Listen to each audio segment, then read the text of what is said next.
From KPRC2, this is Houston Newsmakers with Cambrell Marshall. Welcome to Houston Newsmakers, where we are getting an early start to Sexual Assault Awareness Month, which starts in April. The Deshaun Watson news of the past few weeks brings us to this focus after no criminal charges were filed against him. But 22 civil cases are still in play for alleged sexual misconduct and assault. That didn't stop NFL teams from bidding against each other for his services and resulted in a $230 million contract, the largest guaranteed contract in NFL history. I want to be clear, I'm not here to denigrate a professional athlete with exceptional skills for getting what he can on the open market. And the beautiful thing about our country is that we are innocent until proven guilty, not by innuendo, but by facts, which are still coming out as more depositions will be coming forth. But here are some eye-opening facts about sexual assault cases. This is from RAINN, which stands for Rape and Incest National Network. For every 1,000 sexual assault cases, only 310 are reported to police. Of those, 50 led to arrest, 28 of those led to felony convictions, with 25 of them seeing jail time. That means that 975 of 1,000 involved in a sexual assault will never see jail time.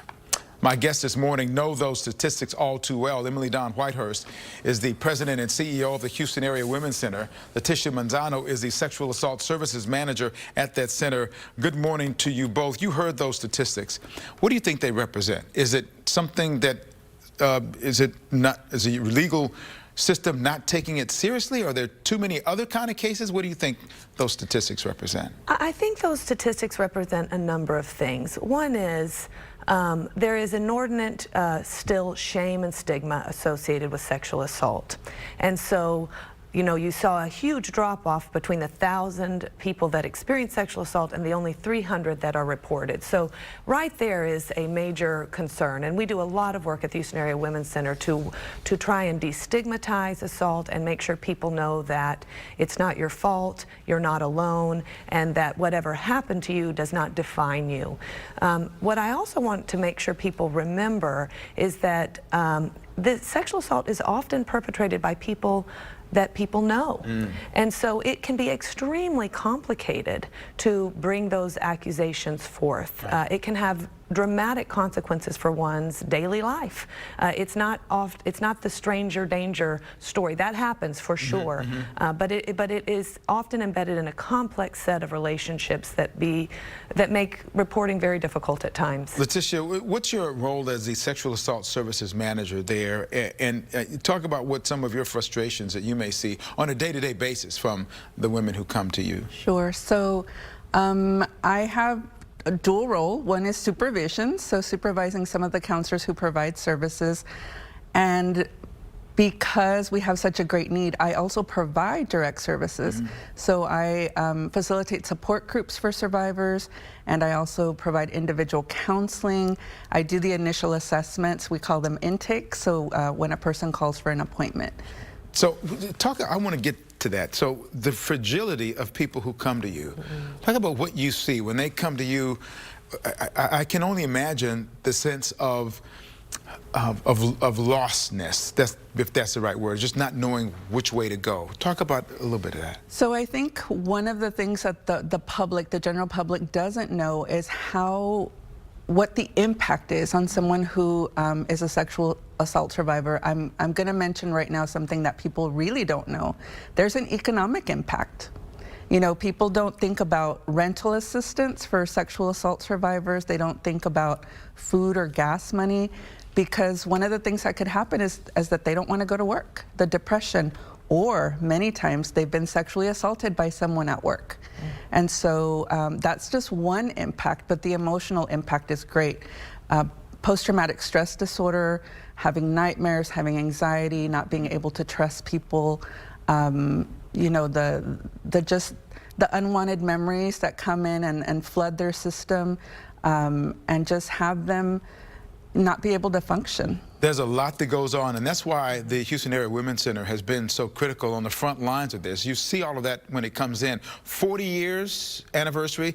There's a lot. I looked at the website. I looked at the timeline of what's going on. You should all go to the website and see that. What an amazing history of this organization. Talk about how this has worked so well, and with the partnerships that you have with various organizations and police and so forth in the community that's helped this center work so well. So yeah, I first want to center the fact that it's because survivors have been willing to come forward and say, we need help, we need services, that this organization has been around. So it's the courageous survivors that have made sure that the organization is here and that the survivors are getting the services they deserve. It's their courage that we want to lift up in this month. And yes, we are embedded in a network of relationships with the district attorney's office, with the relevant law enforcement agencies, and in fact, we have just established in Harris County a sexual assault response team to try and change those statistics that you mentioned at the top of the show. We want to make sure that if anybody's been assaulted, and it should be considered a criminal act, that there is a network of providers and criminal justice advocates who can make sure that justice is served. And so we are really proud to be working with a whole array of professionals and establishing for the first time ever in the Harris County a sexual assault response team. And we think that is going to make a huge difference. And we'd love for Harris County to turn the tide. And so in the Harris County, we won't have 25 out of 1,000 convictions. Letitia, talk about, if you will, what stands out for you about what the Houston Area Women's Center actually does, the bottom line for when these women come to you and when they leave more whole. I can't say that they're whole because of all that they go through. Talk about your feelings about what the role you play in that. So I have a big smile on my face because I just celebrated on Wednesday 24 years doing work at the Houston Area Women's Center. And I would not work at the Women's Center if I didn't believe in the mission and if I didn't see a change in survivors. People are like, oh, I don't know how you can do that work, but the reward is seeing people go from surviving to thriving, people healing. It's very, very important that we provide free services. There are so many survivors out there who don't have insurance, just don't have the means to go to a private therapist or even to agencies who take insurance. So there's so many great things about the Women's Center.